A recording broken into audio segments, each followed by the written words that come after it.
بسم اللہ الرحمن الرحیم۔ ناظرین، آج ہم بات کریں گے مصر کے بزنس مین کے بارے میں۔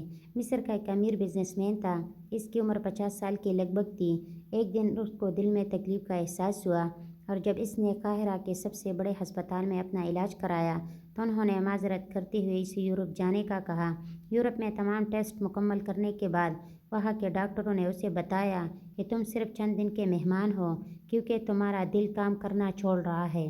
وہ شخص بائی پاس کروا کر مصر واپس آ گیا اور اپنی زندگی کے باقی دن گن گن کر گزارنے لگا۔ ایک دن وہ ایک دکان سے گوشت خرید رہا تھا جب اس نے دیکھا کہ ایک عورت قصائی کی پھینکی ہوئی چربی کے ٹکڑوں کو جمع کر رہی ہے۔ اس شخص نے عورت سے پوچھا کہ تم اسے کیوں جمع کر رہی ہو؟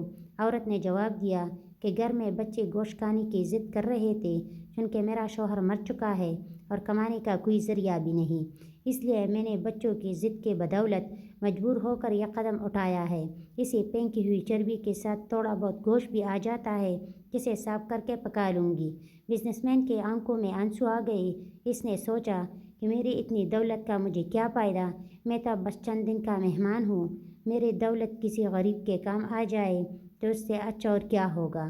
اس نے اس وقت اس عورت کو کافی سارا گوشت خرید کر دیا اور قصائی سے کہا کہ اس عورت کو پہچان لو، یہ جب بھی آئے اور جتنا بھی گوشت مانگے تو اسے دے دینا اور پیسے مجھ سے لے لینا۔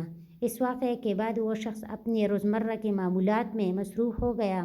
کچھ دن اسے دل میں کسی تکلیف کا احساس نہ ہوا تو اس نے قاہرہ میں موجود لیبارٹری میں دوبارہ ٹیسٹ کرائے۔ ڈاکٹروں نے بتایا کہ رپورٹ کے مطابق آپ کے دل میں کوئی مسئلہ نہیں، لیکن تسلی کے لیے آپ دوبارہ یورپ میں چیک اپ کروا آئے۔ وہ شخص دوبارہ یورپ گیا اور وہاں ٹیسٹ کرائے۔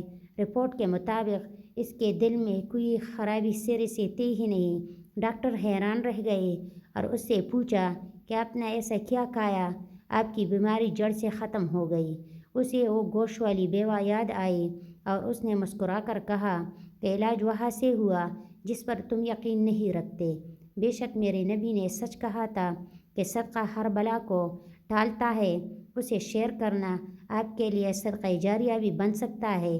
اپنے ارد گرد ایسے سفید پوش لوگوں کا خیال رکھے جو کسی کے سامنے ہاتھ نہیں پھیلاتے۔ اللہ عمل کی توفیق عطا فرمائے۔